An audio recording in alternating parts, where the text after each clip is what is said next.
भाई जो गुरु वचन पे डट गए, कट गए फंद 84 के, कट गए फंद 84 के। शुरू हुआ तो सन 1398 में फिर परमात्मा ने वही लीला की। एक पूरा जीवन 120 वर्ष तक परमेश्वर ने उसी प्रकार से जिया और शिशु रूप में परमात्मा प्रकट हुए। नीरू और नीमा उनको तालाब से उठाकर ले आए और उसके बाद में कंवारी गाय के दूध से ही परमात्मा की परवरिश हुई। तो ये शंका नहीं होनी चाहिए कि फिर आज सतगुरु रामपाल जी परमेश्वर जी ने कुंवारी गाय का दूध क्यों नहीं पिया। भाई और बहनों, ये केवल प्रत्येक युग में परमात्मा एक एक बार ही ऐसी लीला करता है और इस कलयुग में परमात्मा 650 साल पहले वो लीला कर चुके हैं। उसके बाद तो परमात्मा आदरणीय गरीबदास जी महाराज जी के रूप में आए। तो क्या गरीबदास जी के रूप में जब परमात्मा आए तो क्या उन्होंने किसी कंवारी गाय का दूध पिया था? नहीं पिया। ये परमेश्वर समर्थ है, ये कुछ भी कर सकता है। ये बिना खाए बिना पिए स्वयं भी रह सकता है, पूरी सृष्टि को भी रख सकता है। तो ऐसी लीला परमेश्वर केवल प्रत्येक युग में एक बार ही करते हैं। और वो क्यों करते हैं? क्योंकि वेदों में परमात्मा ने अपनी महिमा लिखी है, अपनी पहचान बताई है, ताकि आसानी से साधक परमेश्वर को पहचान लें कि हाँ, भगवान ऐसी ही लीला किया करता है। जब भगवान धरती पर शिशु रूप में प्रकट होता है तो परमात्मा कुंवारी गाय से ही अपनी परवरिश करवाता है, उसी का दूध पीता है। और ये जो लीला है जो वेदों में लिखी हुई है, ये कबीर परमात्मा के अलावा अन्य जितने भी अवतार हैं, कोई भी महापुरुष है, किसी के जीवन में आपको देखने को नहीं मिलेगी। इसलिए ऐसी लीला केवल परमात्मा प्रत्येक युग में इसलिए करता है क्योंकि वेदों में उस परमेश्वर की ऐसी लीला को पढ़कर और यथार्थ में उनके जीवन से ऐसा देखकर, ऐसे उदाहरण प्राप्त करके हम आसानी से पहचान कर लें कि हाँ, कबीर जी ही सच्चे परमात्मा हैं, सच्चे परमेश्वर हैं। इसके अलावा परमात्मा ना जाने कब कितने रूप में आ जाते हैं, कैसी कैसी लीला करते हैं। जब चाहे जहां वो प्रकट हो जाते हैं, उनकी गति को कोई नहीं जान सकता। इसलिए वर्तमान में कोई भी भाई बहन अपने परम पूज्य परमेश्वर सतगुरु रामपाल जी के प्रति मन में शंका ना करे कि भाई सतगुरु रामपाल जी परमेश्वर जी ने कब कुंवारी गाय का दूध पिया था। ये परमेश्वर हैं। जिस प्रकार जैसी लीला आदरणीय गरीबदास जी महाराज जी ने की, सेम टू सेम लीला सतगुरु रामपाल जी परमेश्वर जी ने की है। आगे आपको गरीबदास जी महाराज जी की जीवनी से और अच्छे से समझाया जाएगा। इसलिए दास बार बार कह रहा है कि आदरणीय गरीबदास जी महाराज जी के जीवन को समझना हम भक्तों के लिए बहुत ज्यादा आवश्यक है, क्योंकि गरीबदास जी महाराज जी की जीवन लीला को समझे बिना हम सतगुरु रामपाल जी परमेश्वर जी की जीवन लीला को नहीं समझ पाएंगे। जब मैं शिशु रूप में प्रकट होता हूं तब कंवारी गायों से मेरी परवरिश की लीला हुआ करती है। हे गरीबदास, चारों वेद मेरी महिमा का गुणगान करते हैं।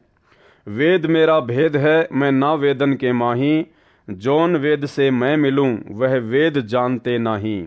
ऋग्वेद मंडल 9 सूक्त 1 मंत्र 9 में लिखा है कि जब परमेश्वर शिशु रूप में पृथ्वी पर प्रकट होते हैं तो उनकी परवरिश की लीला कंवारी गायों द्वारा होती है। मैं सतयुग में सत सुकृत नाम से प्रकट हुआ था, त्रेता युग में मुनिंदर नाम से तथा द्वापर में करुणामय नाम से, और संवत 1455 ज्येष्ठ सुधी पूर्णमासी को मैं कलयुग में कबीर नाम से प्रकट हुआ, वह प्रसिद्ध हुआ था। यह सब प्रसंग सुनकर संत गरीबदास जी ने कहा कि परवरदिगार, यह ज्ञान मुझे कैसे याद रहेगा। तब परमेश्वर जी ने बालक गरीबदास जी को आशीर्वाद दिया और कहा कि मैंने तेरा ज्ञान योग खोल दिया है, अध्यात्म ज्ञान तेरे अंतःकरण में डाल दिया है। अब आप असंख्य युगों के पहले से लेकर वर्तमान तथा भविष्य का ज्ञान भी याद रखोगे।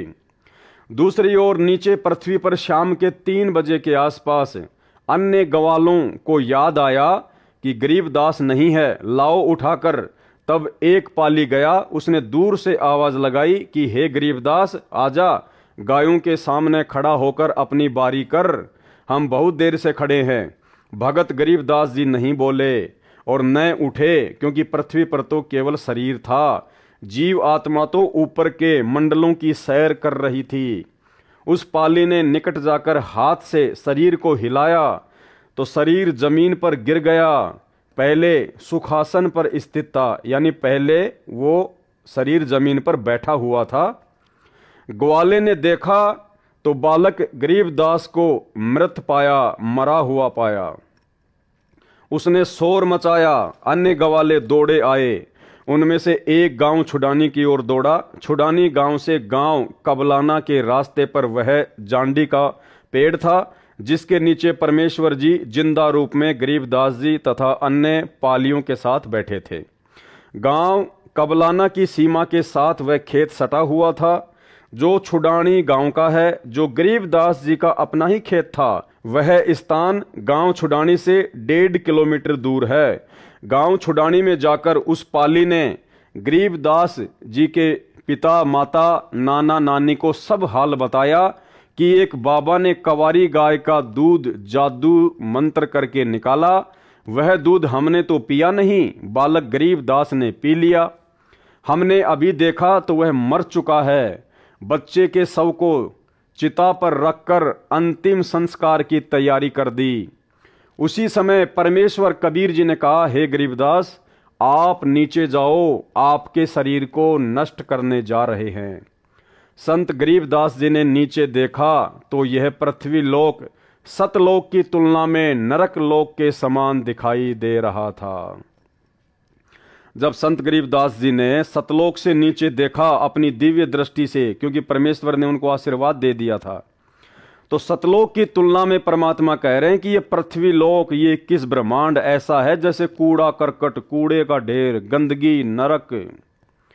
भाइयों और बहनों, जिस प्रकार एक सूअर होता है और सूअर सारा दिन गंदगी में नाक रगड़ता रहता है, टट्टी पेशाब में नाक रगड़ता रहता है, गटर में लौटता रहता है, यानी सबसे ज्यादा जो घृणित वस्तुएं होती हैं उनका सेवन सूअर करता है। अब यदि उस सूअर की आत्मा को एक दिन के लिए और किसी राष्ट्रपति या प्रधानमंत्री की आत्मा में डाल दिया जाए और 24 घंटे फिर वो सूअर की आत्मा राष्ट्रपति और प्रधानमंत्री के रूप में 7 स्टार होटल में सोएगा। बचन पे डट गे, कट गे फंद 84 के, कट गे फंद 84 के, कट गे फंद 84 के।